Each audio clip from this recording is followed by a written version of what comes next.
R T E ವಿಚಾರಕ್ಕೆ ಸಂಬಂಧಪಟ್ಟ ಹಾಗೆ ಪ್ರತಿ ವಿದ್ಯಾರ್ಥಿಗಳ ಒಂದು ಮರುಪಾವತಿ ಏನಿದೆ ಅದು ನ್ಯಾಯಸಮ್ಮತವಾಗಿ ಆಗ್ತಾ ಇಲ್ಲ ಮತ್ತು ಸುಳ್ಳು ಲೆಕ್ಕವನ್ನು ಶಿಕ್ಷಣ ಇಲಾಖೆ ಕೊಡ್ತಾ ಇದೆ ಅಂಥೇಳಿ ಖಾಸಗಿ ಶಿಕ್ಷಣ ಸಂಸ್ಥೆಗಳ ಮ್ಯಾನೇಜ್ಮೆಂಟ್ನ ಅಸೋಸಿಯೇಷನ್ ಇದೆ, ಅದು ಇವತ್ತು ಆರೋಪ ಮಾಡ್ತಾ ಇರ್ತಕ್ಕಂಥದ್ದು.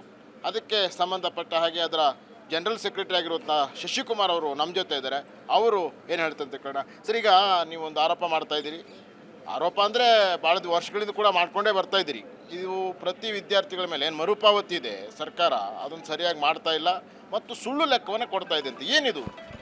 ಈಗಾಗಲೇ 2016-17ರಲ್ಲೇ ಅವರು ಸುಳ್ಳು ಲೆಕ್ಕವನ್ನು ನ್ಯಾಯಾಲಯದ ಮುಂದೆ ಕೊಟ್ಟು ಕೇವಲ 8,000 16,000 ಅಂತ ನಿಗದಿಪಡಿಸಿದ್ದಾರೆ. ಅವತ್ತಿಗೆ 20,000 ಕೋಟಿ ಇತ್ತು, ಇವತ್ತಿಗೆ 45,000 ಕೋಟಿ ಬರೀ ಶಿಕ್ಷಣ ಇಲಾಖೆಗೆ ಅಲೋಕೇಶನ್ ಇದೆ. ಅದರ ಪ್ರಕಾರನೇ ನೋಡಿದ್ರೆ 40,000 60,000 ರೂಪಾಯಿ ತಲವಾರು ಖರ್ಚು ನಿಗದಿ ಆಗಬೇಕು. ವರ್ಷದಿಂದ ವರ್ಷಕ್ಕೆ ಕಾನೂನಾತ್ಮಕವಾಗಿ ನಿಯಮಾನುಸಾರ RTI ಕಾಯ್ದೆ ಅಡಿಯಲ್ಲೇ ಪ್ರತಿ ವರ್ಷ ಘೋಷಣೆ ಮಾಡಬೇಕು. ಇವ್ರು ಘೋಷಣೆ ಮಾಡಲ್ಲ. ನಾವು ಎಷ್ಟು ಕೇಳಿದ್ರು ಕೂಡ ಉಡಾಫಿ ತಿದ್ದುಪಡಿ ಮಾಡಿಬಿಟ್ಟು ಬರೀ ಡೇಟನ್ನ ಚೇಂಜ್ ಮಾಡಿಬಿಟ್ಟು ನ್ಯಾಯಾಲಯಕ್ಕೂ ಕೊಡ್ತಾರೆ ಕಂಟೆಂಪ್ಟಲ್ಲಿ. ಈ ಥರ ಅನ್ಯಾಯ ನಡೀತಾ ಇದೆ. ಇದು ಇಡೀ ದೇಶದಲ್ಲೂ ಕೂಡ ಈ ಸಮಸ್ಯೆಗಳಿದ್ದಾವೆ. ಹಾಗಾಗಿ ನಾವು ಮಾನ್ಯ ಮುಖ್ಯಮಂತ್ರಿ, ಈಗಿರ್ತಕ್ಕಂಥ ಮುಖ್ಯಮಂತ್ರಿಗಳ ಬಗ್ಗೆ ಅಪಾರವಾದ ನಂಬಿಕೆ ಇಟ್ಕೊಂಡು ನಾವು ಅವರಿಗೆ ಒಂದು ಮನವಿಯನ್ನು ಕೊಡ್ತಾ ಇದ್ದೇವೆ. ದಯಮಾಡಿ ತಮ್ಮ ಇಲಾಖೆಗೆ ನಿರ್ದೇಶನ ಕೊಟ್ಟು ತಕ್ಷಣ ಆಯಾ ವರ್ಷ ಏನು ಖರ್ಚು ವೆಚ್ಚಕ್ಕೆ ಅನುಗುಣವಾಗಿ ನಿಗದಿ ಆಗಬೇಕು ಅದನ್ನು ಘೋಷಣೆ ಮಾಡಿ ಅದರಿಂದ ಜನಸಾಮಾನ್ಯರಿಗೂ ಗೊತ್ತಾಗಲಿ. ಸರ್ಕಾರ ತನ್ನ ಶಾಲೆಯಲ್ಲಿ ಒಂದು ಮಗುಗೆ ತಲವಾರು ಖರ್ಚು ಎಷ್ಟಾಗ್ತಾ ಇದೆ, ಅದಕ್ಕಿಂತ ಕಮ್ಮಿ ಇಡೀ ರಾಜ್ಯದಲ್ಲಿ 90ಕ್ಕೂ ಹೆಚ್ಚು ಶಾಲೆಗಳು 90%ಗಿಂತ ಹೆಚ್ಚು ಅರ್ಧಕ್ಕಿಂತ ಕಮ್ಮಿ ಶುಲ್ಕ ತೆಗೆದುಕೊಂಡು ಗುಣಮಟ್ಟ ಕೊಡ್ತಾ ಇದ್ದಾರೆ. ಹಾಗಾಗಿ ಜನಕ್ಕೂ ಸತ್ಯ ಗೊತ್ತಾಗುತ್ತೆ. ಪ್ರಾಮಾಣಿಕವಾಗಿ ನ್ಯಾಯಾಲಯದ ಮುಂದೆ ಮತ್ತು ಜನಸಾಮಾನ್ಯರಿಗೆ ತಲವಾರು ಖರ್ಚನ್ನು ನಿಗದಿಪಡಿಸಿ ಅಂತ ಆಗ್ರಹ ಮಾಡ್ತಾ ಇದ್ದೀವಿ. ಯಾಕೆಂದರೆ ಇತ್ತೀಚೆಗೆ RTI ದಾಖಲಾತಿ ಜಾಸ್ತಿ ಆಗ್ತಾ ಇದೆ ಖಾಸಗಿ ಶಾಲೆಗಳಲ್ಲಿ. ಅವರಿಗೆ ನ್ಯಾಯ ಸಿಗಬೇಕು ಅನ್ನತಕ್ಕಂಥದ್ದು ಇದರ ಉದ್ದೇಶ. ಈಗ ಖಾಸಗಿ ಶಿಕ್ಷಣ ಸಂಸ್ಥೆಗಳು ಸರ್ಕಾರ ಏನೇ ಮಾಡಿದ್ರು ಕೂಡ ಈ ಕ್ಯಾಂಪ್ಸ್ ಏನಿದೆ ನಿಮ್ಮ ಅಸೋಸಿಯೇಷನ್ ಇದೆ, ಪ್ರತಿ ಸಲ ಕೂಡ ಎಲ್ಲದಕ್ಕೂ ಕೂಡ ಕೋರ್ಟಿಗೆ ಹೋಗ್ತದೆ.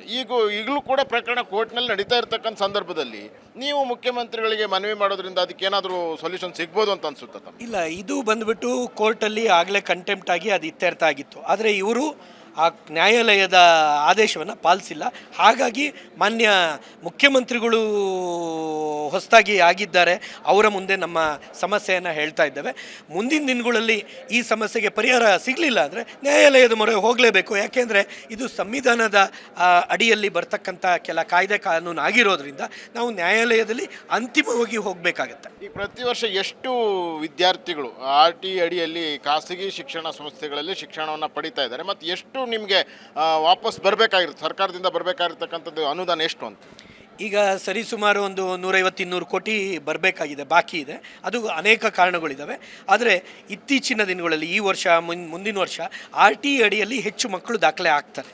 ಹಾಗಾಗಿ ಈಗ ಕೂಡ ಹತ್ತತ್ರ 70-80 ಸಾವಿರ ಮಕ್ಕಳು ಇದ್ದಾರೆ. ಅವರಿಗೆ ಕೂಡ RTI ಮರುಪಾವತಿ ಆಗಬೇಕಾಗಿದೆ. ಅಷ್ಟು ಮಕ್ಕಳಿಗೂ ಕೂಡ ಪ್ರಾಮಾಣಿಕವಾಗಿ ಆಗಬೇಕು. ಯಾಕಂದರೆ ಇವತ್ತಿನ ಖರ್ಚು ವೆಚ್ಚ ನೀವೇ ನೋಡಿದಂಗೆ ಎಲ್ಲ ಇಲಾಖೆಗಳು ತಮ್ಮದೇ ಆದ ಶುಲ್ಕವನ್ನು ಪಡಿತಾ ಇದ್ದಾರೆ. ಶಿಕ್ಷಣ ಇಲಾಖೆಯನ್ನು ಹೊರತುಪಡಿಸಿ ಕೂಡ ಶಿಕ್ಷಣ ಇಲಾಖೆ ಕೂಡ ನೀವು 100-200 ಪಟ್ಟು ಏರಿಸಿದ್ದೀರಾ ನಿಮ್ಮ ಶುಲ್ಕಗಳಲ್ಲಿ.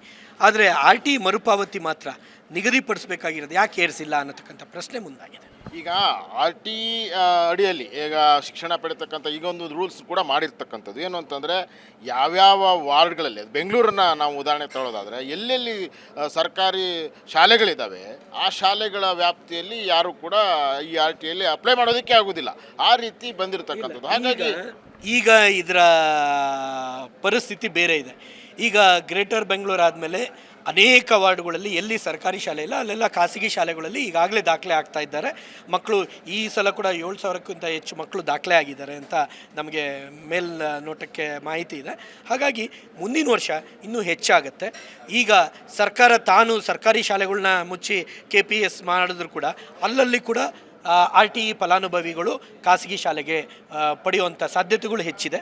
ಹಾಗಾಗಿ ಇವೆಲ್ಲ ಮುಂದಕ್ಕೆ ಹೆಚ್ಚಿನ ಸಂಖ್ಯೆಯಲ್ಲಿ RTI ಫಲಾನುಭವಿ ಈಗ ಖಾಸಗಿ ಶಿಕ್ಷಣ ಸಂಸ್ಥೆಗಳ ಮೇಲೆ ಒಂದು ಆರೋಪ ಸಾಧಾರಣವಾಗಿ ಕೇಳಿಬರ್ತಾ ಇರ್ತಕ್ಕಂಥ ಏನಂತಂದರೆ ಈ RTIಯಲ್ಲಿ ಯಾರು ವಿದ್ಯಾರ್ಥಿಗಳು ಅಲ್ಲಿ ಜಾಯ್ನ್ ಆಗ್ತಾರೋ, ಅಲ್ಲಿ ಶಿಕ್ಷಣವನ್ನು ಪಡ್ಕೊಳ್ತಾರೋ ಅವರನ್ನು ಒಂದು ರೀತಿ ಸಪ್ರೇಟಾಗಿ ನೋಡ್ತಾರೆ, ಬೇರೆ ರೀತಿ ನೋಡ್ತಾರೆ. ಉಳಿದಿರ್ತಕ್ಕಂಥ ವಿದ್ಯಾರ್ಥಿಗಳ ಜೊತೆಗೆ ಇದು ನಿಜ ಹೇಳ್ಬೇಕಂದ್ರೆ ಅರ್ಥರಹಿತವಾದದ್ದು, ಸುಮ್ಮನೆ ಬ್ಲೇಮ್ ಗೇಮು.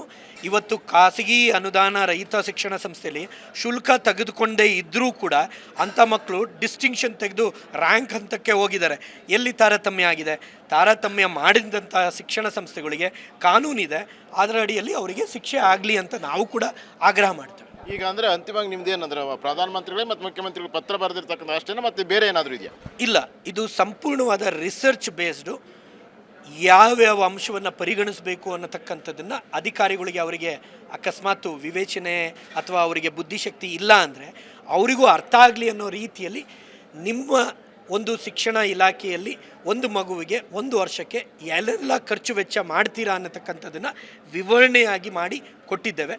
ಅದನ್ನು ನೋಡಿಕೊಂಡು ನಮ್ಮನ್ನು ಒಳಗೊಂಡಂತೆ ಒಂದು ಸಮಿತಿ ಮಾಡಿ, ಈ ದೇಶದಲ್ಲಿ ಕೂಡ ಪ್ರಧಾನಮಂತ್ರಿಗಳಿಗೂ ಬೇಡಿಕೆ ಇಟ್ಟಿದ್ದೇವೆ, ನಮ್ಮ ರಾಜ್ಯದ ಮುಖ್ಯಮಂತ್ರಿಗಳಿಗೂ ಬೇಡಿಕೆ ಇಟ್ಟಿದ್ದೇವೆ, ನಮ್ಮನ್ನು ಒಳಗೊಂಡಂತೆ ಒಂದು ಪ್ರಾಮಾಣಿಕವಾದ ಖರ್ಚು ವೆಚ್ಚವನ್ನು ಪರಿಗಣಿಸೋದಕ್ಕೆ ಒಂದು ಸಮಿತಿ ಮಾಡಿ ಅದರ ಮುಖಾಂತರ ಪರ್ ಚೈಲ್ಡ್ ಎಕ್ಸ್ಪೆಂಡಿಚರ್ನ ಘೋಷಣೆ ಮಾಡಬೇಕು ಅಂತ ಮನವಿ ಮಾಡಿದ್ದೇವೆ. ಇದು ಶಶಿಕುಮಾರ್ ಅವರ ಹೇಳಿಕೆ ಆಗಿರುತ್ತದೆ. ಕ್ಯಾಮ್ರಾ ಪರ್ಸನ್ ರಾಘವೇಂದ್ರ ಸ್ವಾಮಿ ಜೊತೆ ಪ್ರವೀಣ್ ರಾವ್, ಸಂಪೂರ್ಣ ನ್ಯೂಸ್, ಬೆಂಗಳೂರು.